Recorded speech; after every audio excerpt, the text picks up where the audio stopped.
Napapalakpak ang banyaga mga ka-adventure, nakahuli tayo ng King Mac pero nagkubli silang sandali at habang hinayaan kaming namamana kasi nga nahilo na raw yung dalawang banyaga mga ka-adventure dahil sobrang lalaki talaga ng mga swell or gulong.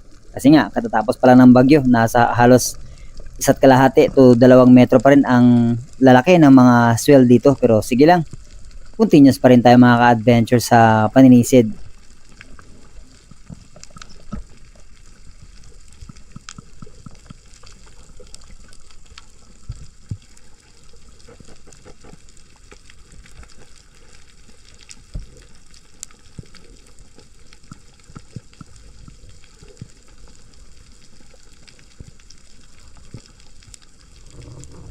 At muli na naman tayo nakita ng mga labahita mga ka-adventure. Sobrang lapit na by this time, kaya lang ayan, sablay pa rin mga ka-adventure.